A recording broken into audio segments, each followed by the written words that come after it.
Morning student. आज हम आगे अध्ययन करेंगे प्रश्नावली 16.3।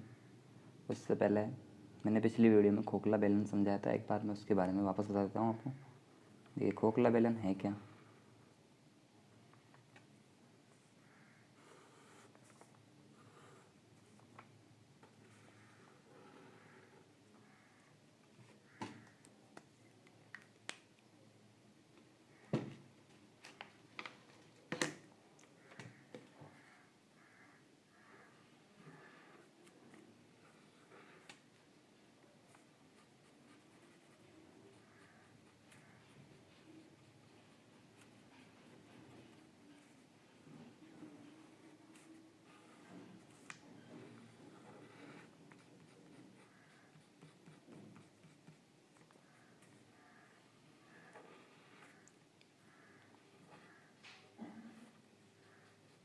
देखो, यहाँ मुझे क्या करना है, ये जैसे आप इसको एक पानी का पाइप समझ सकते हैं, ठीक है।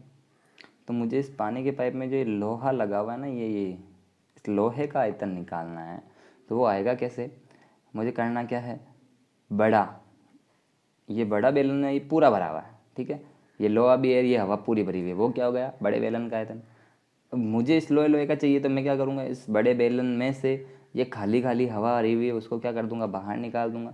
यानी बड़े बेलन के आयतन में से ये छोटा बेलन दिख रहा है, उसका क्या कर देगा, आयतन बाहर निकाल लेंगे। तो हमारे पास क्या बच जाएगा, इस लोहे का आयतन। तो लिखना क्या है, देखो, खोखले बेलन का आयतन बराबर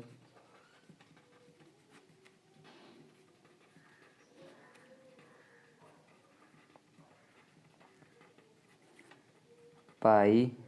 अब देखो, यहाँ त्रिज्या दो होगी, एक तो त्रिज्या छोटी और एक त्रिज्या बड़ी। बड़ी त्रिज्या को अपन R1 मानेंगे, छोटी त्रिज्या को क्या मानेंगे, R2 मानेंगे, ठीक है। तो बड़ी त्रिज्या R1 हो जाएगी, छोटी त्रिज्या क्या हो जाएगी, R2 हो जाएगी। R1 और R2, ठीक है, बड़ी वाली छोटी वाली।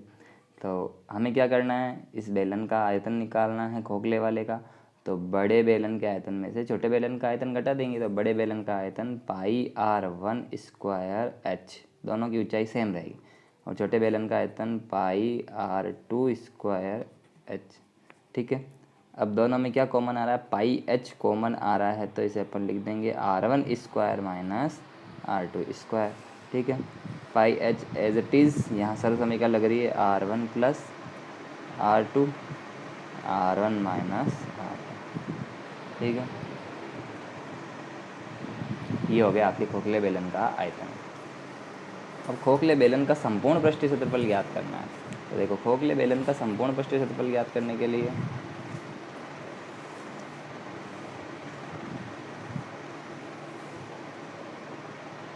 मैं आपको सीधी तरीके से समझाता हूँ। आप समझ ले कि ये खोखला बर्तन है। अब इसका संपूर्ण पृष्ठीय क्षेत्रफल निकालना है, यानी मैं इसको साफ़ कर रहा हूँ, ठीक है। बर्तन को साफ़ कर रहा हूँ, तो मैं इसके बाहर भी हाथ घुमाऊँगा, इसके अंदर भी हाथ घुमाऊँगा, इसकी इस वाली किनार पर भी हाथ घुमाऊँगा, ठीक है, और इसकी इस वाले किनार पर भी हाथ घुमाऊँगा। तो मैंने कहाँ कहाँ हाथ घुमाया, इसकी बाहरी वक्र पृष्ठीय क्षेत्रफल पर, आंतरिक वक्र पृष्ठीय क्षेत्रफल पर, एक बार ये वाली वलय और एक बार ये वाली वलय। तो बेलन का संपूर्ण पृष्ठीय क्षेत्रफल क्या बन जाएगा, खोखले बेलन का संपूर्ण पृष्ठीय क्षेत्रफल, आंतरिक त्रिज्या छोटी वाली और बाह्य त्रिज्या बड़ी वाली, तो बड़ी त्रिज्या R1, छोटी त्रिज्या R2, ठीक है। तो खोखले बेलन का संपूर्ण पृष्ठीय क्षेत्रफल बराबर क्या होगा, देखो, बाह्य वक्र पृष्ठीय क्षेत्रफल, तो बाह्य त्रिज्या बड़ी होगी, तो पाई 2 पाई R1 H, ठीक है। ऊंचाई समान रहेगी।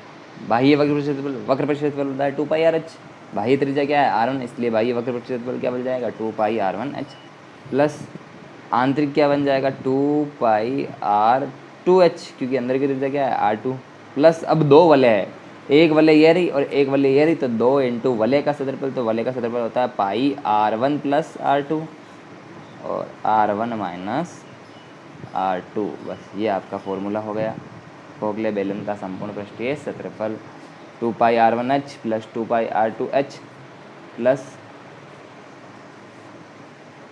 2 पाई R1 plus R2, R1 minus R2, ठीक है। ये आपका फॉर्मूला हो गया है खोखले बेलन का संपूर्ण पृष्ठीय क्षेत्रफल। अब हम क्या करेंगे, क्वेश्चन देखें। अब 12वां क्वेश्चन, हमें प्रश्न दिया हुआ है कि एक खोखला बेलन हो,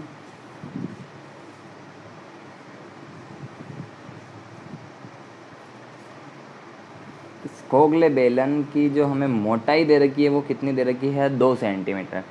तो मोटाई बराबर, इसके अंदर एक लकड़ी लगी हुई है, ये धातु लगी हुई है, उस धातु की मोटाई कितनी है, 2 सेंटीमीटर। ये जो मोटाई है, जो अपन वो लोहे के पाइप के अंदर जो लोहे का वो भरा हुआ रहता है ना, उसकी मोटाई दे रखी है कितनी, 2 सेंटीमीटर। ठीक है, अब इसका भीतरी व्यास दे रखा है कितना, 14 सेंटीमीटर। तो भीतरी त्रिज्या R2 मानेंगे, क्योंकि छोटी त्रिज्या को R2 मानते हैं, और अंदर वाला व्यास छोटा है तो अंदर वाली त्रिज्या भी क्या हो जाएगी, छोटी, और बाहरी व्यास हमेशा बड़ा होता है तो बाहरी त्रिज्या भी क्या हो जाएगी, बड़ी हो जाएगी।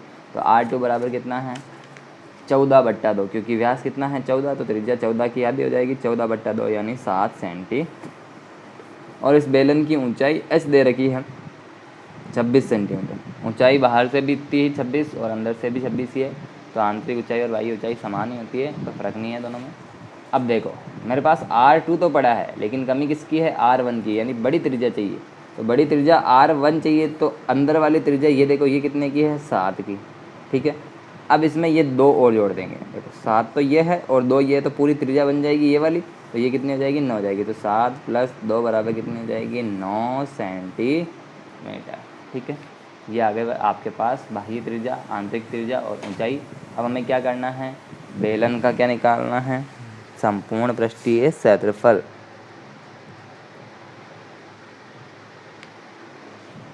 खोखले बेलन का संपूर्ण पृष्ठीय क्षेत्रफल।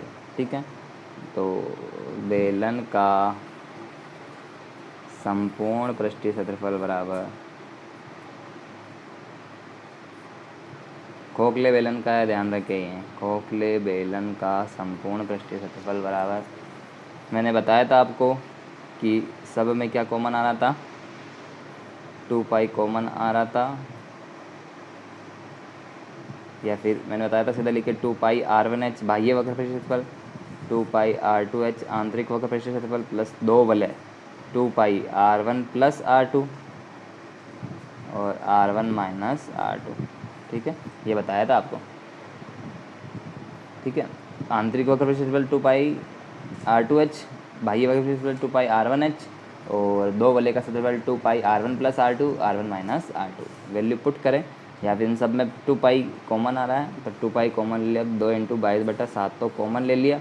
अब अंदर क्या रहा, R1 × h, तो R1 कितना है, 9 × h कितना है, 26, प्लस R2 कितना है, 7, और h कितना है, 26, प्लस 2 पाई यहाँ से कॉमन आ चुका है, R1 + R2, तो R1 कितना है, 9, R2 कितना है, 7, R1 कितना है, 9, R2 कितना है, 7। ठीक है, ये हो गया 2 × 22/7 एज इट इज़। 26 को 9 से गुणा करेंगे, 9 दूनी 18, और 9 चौके 54, तो ये हो जाएंगे 234, प्लस 26 को 7 से गुणा करेंगे, 7 दूनी 7, 42, 182। ठीक है, प्लस 9 और 7 कितने हो जाएंगे, 16, और 9 में से 7 जाएंगे, कितने बचेंगे, 2, 16 दूना 32। ठीक है, इन सब को जोड़ेंगे कोष्टक वालों को, और फिर इंटू कर देंगे।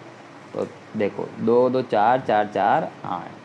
ठीक है, 3 और 8 = 11, 8 सॉरी 3 और 8 = 11, 11 × 3 = 14 का 4 हासिल का 1, 1 और 1 2, 2 2 4, 448। अब 7 का भाग देंगे तो ये कितने चल जाएगा, 7 × 6 = 42, बच गए 2, हो जाएंगे 28, 7 चौक 28। ये हो गए 22 दूना 44 × 64। 44 को किससे गुणा करना है, 64 से गुणा करना है। तो देखो 64 से गुणा करना है, 2 बार 4 4 आ रहे, तो 4 चौक 16 का 6 हासिल का 1, 4 × 6 = 24 और 1 25। ठीक है, अब वापस 6 5 2 लिख दे, क्योंकि वापस 4 से गुणा करना, 6 5 11 का 1 हासिल का 1, 5 3 8 2, 2816 सेंटीमीटर स्क्वायर। यही क्या है आपका आंसर।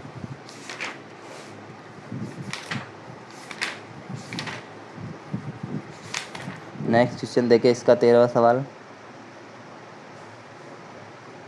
देखिए आप एक चीज़ ध्यान रखें, पीछे आंसर किए में यहाँ आंसर गलत आ रहा है, तो आप ध्यान दें वो गलत छपा हुआ है। आंसर ये आएगा 2816 सेंटीमीटर स्क्वायर। ठीक है, फालतू कंफ्यूज ना हो। ये था क्वेश्चन नंबर 12। ठीक है, अब अपन देखते हैं क्वेश्चन नंबर 13। क्वेश्चन नंबर 13 क्या है देखें। क्वेश्चन नंबर 13 दे रखा है, एक खोखले बेलन की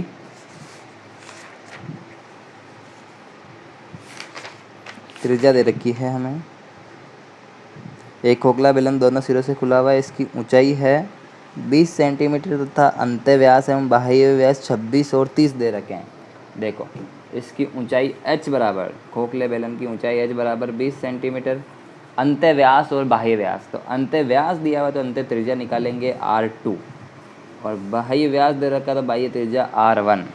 क्रम से दे रखे हैं, अंत्य व्यास दे रखा है मुझे, अंत्य व्यास दे रखा है 26 और बाह्य व्यास दे रखा है 30। अंत्य व्यास 26 है तो अंत्य त्रिज्या हो जाएगी 26/2 यानी कितनी हो जाएगी 13 सेंटीमीटर। बाह्य व्यास 30 सेंटीमीटर दे रखा है तो बाह्य त्रिज्या हो जाएगी 15 सेंटीमीटर। अब मुझे क्या निकालना है, खोखले बेलन का आयतन। तो खोखले बेलन का आयतन निकालना है तो खोखले बेलन का आयतन का क्या लगा देंगे, फॉर्मूला। तो खोखले बेलन का आयतन बराबर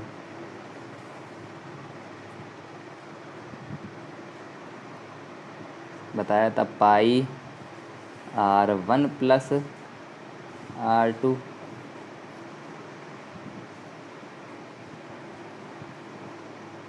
पाई h कॉमन आएगा, पाई h या फिर देखें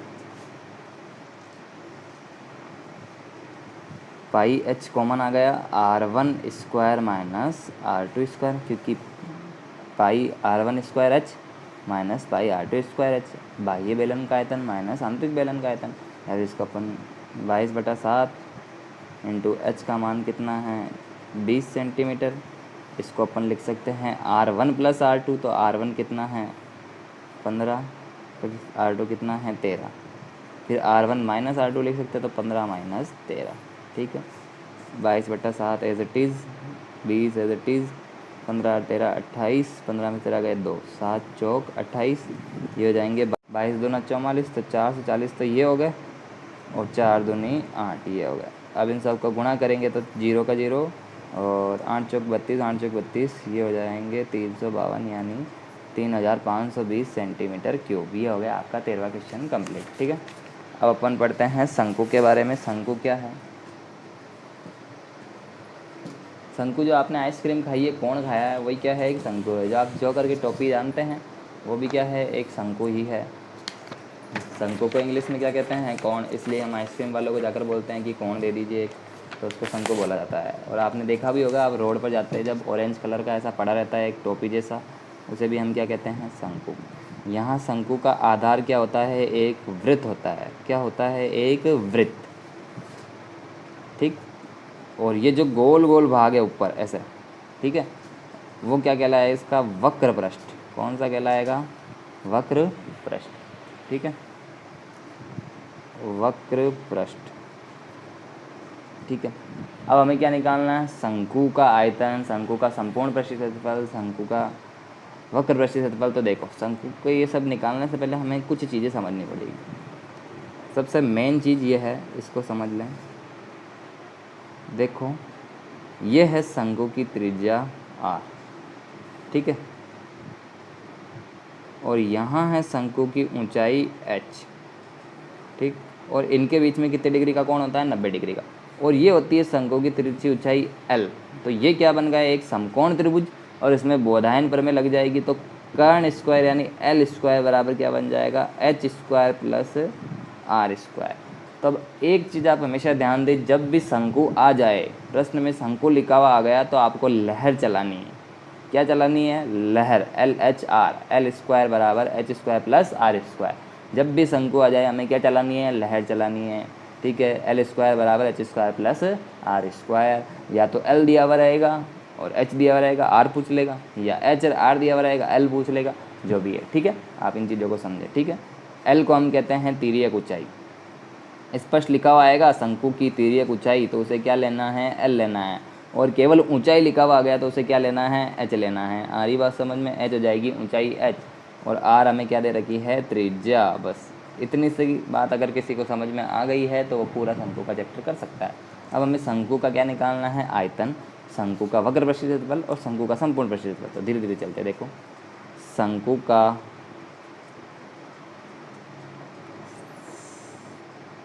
वक्र पृष्ठीय क्षेत्रफल, वक्र पृष्ठीय क्षेत्रफल वो क्या होगा, पाई आर एल, यानी शंकु का वक्र पृष्ठीय क्षेत्रफल निकालने के लिए हमें इसकी तिर्यक ऊंचाई एल चाहिए। ठीक है, अब शंकु का संपूर्ण पृष्ठीय क्षेत्रफल, वक्र कौन सा था, केवल ऊपर ऊपर वाला गोल गोल। ठीक है, शंकु का वक्र संपूर्ण पृष्ठीय क्षेत्रफल, अब वो क्या होगा, देखो वक्र में एक वृत्त और जोड़ दूंगा तो pi R L plus pi R square, दोनों में पाई आर कॉमन आ रहा है, यहाँ एल रह जाएगा प्लस आर रह जाएगा, यानी शंकु का संपूर्ण पृष्ठीय क्षेत्रफल बन गया पाई आर कोष्टक एल प्लस आर। ठीक है, अब निकालेंगे शंकु का आयतन। उसको समझने से पहले आपको एक चीज़ समझनी पड़ेगी, आपने मटका कुल्फी देखी होगी कभी, उसके अंदर वो क्या करता है कि ऐसा बॉक्स होता है। ठीक है, वो उस बॉक्स के क्या करता है, 3 टुकड़े करता है, 3 टुकड़े करके ऐसे 3 आइसक्रीम बना के दे देता है आपको। ऐसे किसी की ऐसे बनी हुई रहती है और एक ऐसे बनी रहती है, 3 आइसक्रीम बना के दे देता है। तो ये क्या कर दिया इसने, 3 शंकु बना दिए। और हमेशा ध्यान रखे एक बेलनाकार बॉक्स में से 3 आइसक्रीम ही बन सकती है बराबर बराबर, यानी मैं सीधा समझ सकता हूँ कि ये जो शंकु है ना, वो इस बेलन का कौन सा भाग है, तीसरा भाग, यानी इस बेलन में भरा हुआ उसका कौन सा भाग है, तीसरा भाग। तो बेलन में भरा हुआ क्या है, पाई आर स्क्वायर एच, लेकिन कौन सा भाग, 3 भाग में से एक भाग, यानी 3 भाग में से एक भाग, यानी 1/3। तो शंकु का आयतन क्या बन जाएगा, 1/3 पाई आर स्क्वायर एच, यानी जो शंकु का आयतन होता है वो बेलन के आयतन का कितना भाग होता है, 1/3 भाग होता है। यानी एक बेलन से कितने बराबर बराबर भरे हुए शंकु बनाए जा सकते हैं, 3 शंकु बनाए जा सकते हैं। आ गई बात समझ में। तो ये तीनों फॉर्मूले याद करने हैं आपको, बस इसके बाद हम क्वेश्चन कर सकते हैं। तो मैं आपको 1-2 क्वेश्चन करवा देता हूँ, फिर आप प्रैक्टिस करें और उसके बाद पूछ लें।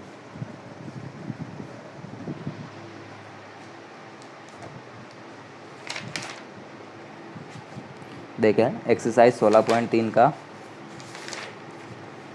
पहला क्वेश्चन क्या है कि एक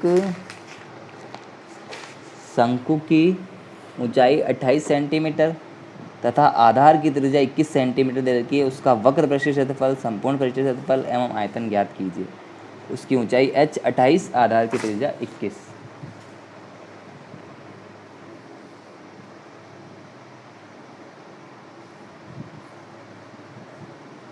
ये रहा एक शंकु, इसकी ऊंचाई h बराबर 28 सेंटीमीटर, आधार की त्रिज्या r बराबर 21 सेंटीमीटर। तो ये r दे रखी है, ये h दे रखी है,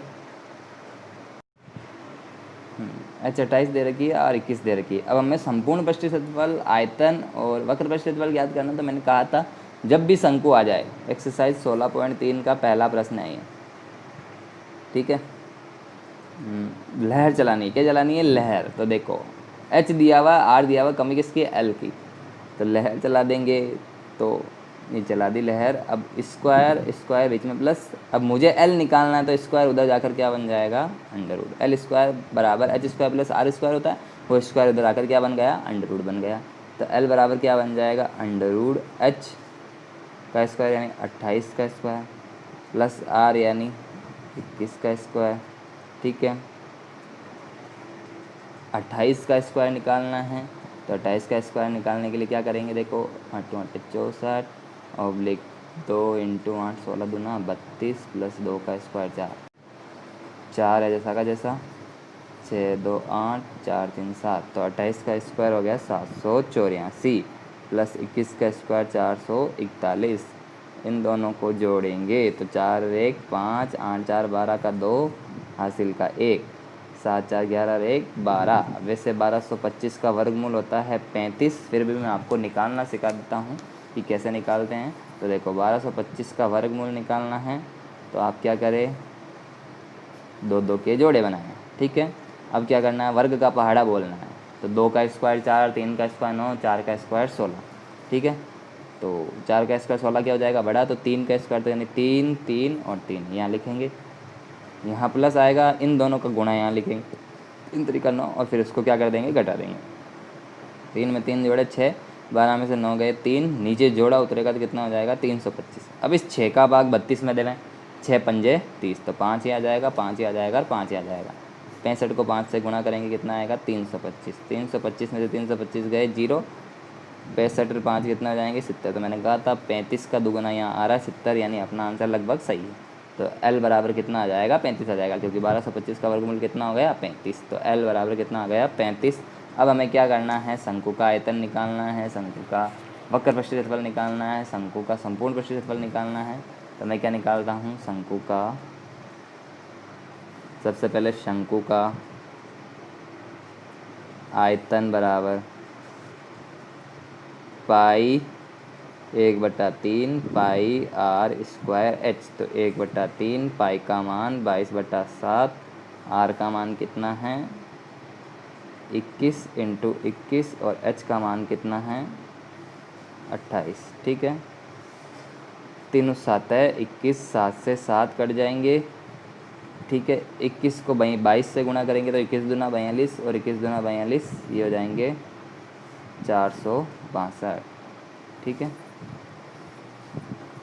इंटू 28। ठीक है, अब 462 को किससे मल्टीप्लाई करना है, 28 से मल्टीप्लाई करना है। तो 462 को 28 से मल्टीप्लाई कर देंगे, 28 दूना 56 का 6 हासिल का 5, 28 छक्के 6 दूनी 12 और 6 अट्ठू 48, ये 28 छक्के 168, 168 और 5 173 का 3 हासिल का 17, 28 चौक 112, 112 में 17 जोड़े कितने हो जाएंगे 129, यानी 12,936 सेंटीमीटर क्यूब क्या आ गया इस शंकु का आयतन।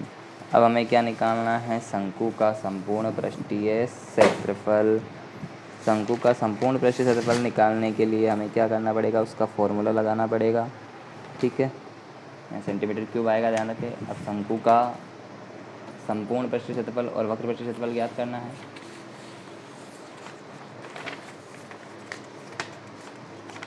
तो शंकु का वक्र पृष्ठीय क्षेत्रफल,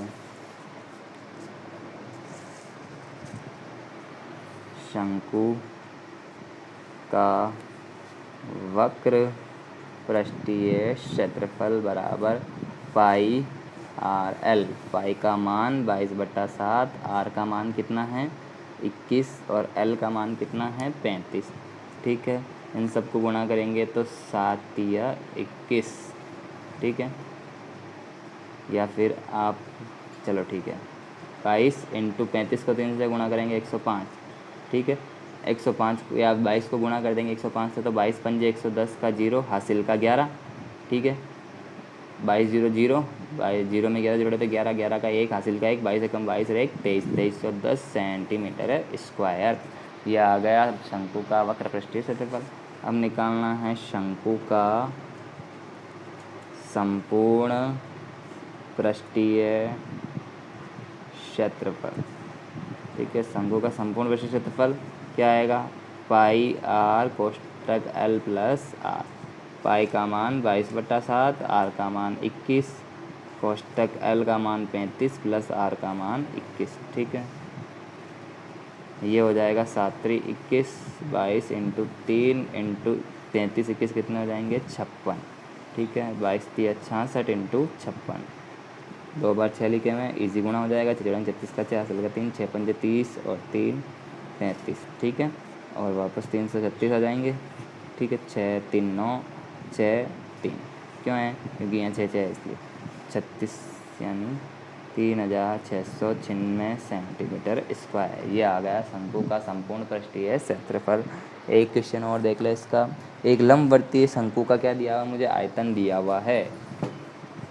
लंबवर्तीय शंकु का आयतन, लंबवर्तीय यानी उस जो शंकु का वृत्त है ना उसकी ऊंचाई के साथ 90 डिग्री के कोण पर है, यानी लंब है। क्वेश्चन नंबर 2, शंकु का मुझे आयतन दिया हुआ है। शंकु का आयतन कितना दे रखा है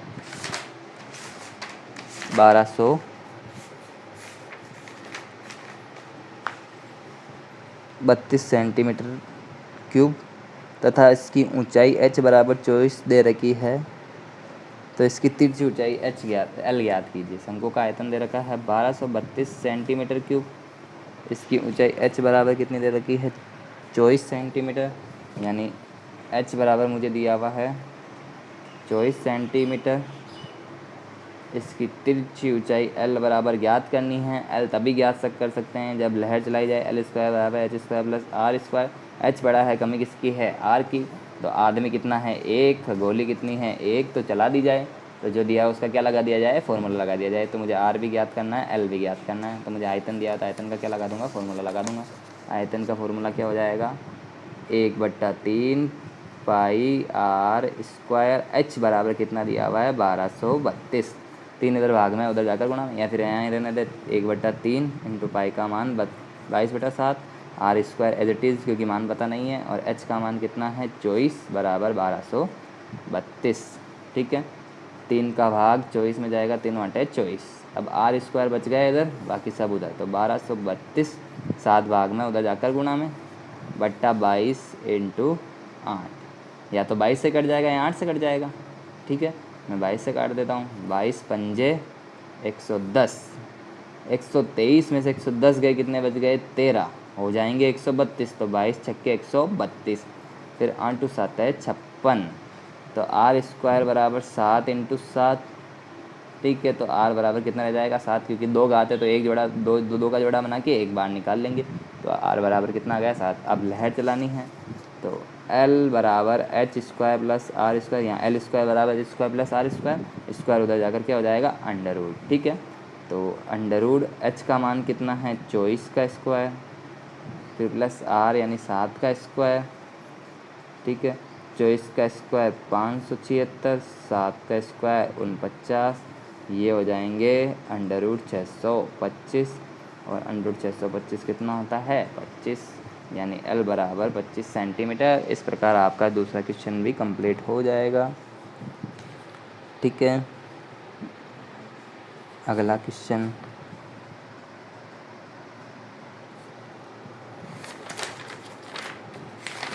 अगला क्वेश्चन है, एक शंकु के आधार का व्यास 14 मीटर, तिर्यक ऊंचाई 25 मीटर है, तो संपूर्ण पृष्ठीय क्षेत्रफल ज्ञात कीजिए। आधार का व्यास, तो शंकु के आधार का व्यास दिया हुआ है, क्या दिया हुआ है शंकु के आधार का व्यास, तो हमें क्या निकालनी है, शंकु के आधार की त्रिज्या ज्ञात करनी है। ठीक है, व्यास का आधा क्या हो जाएगी त्रिज्या हो जाएगी। तो शंकु के आधार का व्यास दे रखा है, उसका आधा कर देते हैं, 14 मीटर का आधा कितना हो जाएगा 7 मीटर।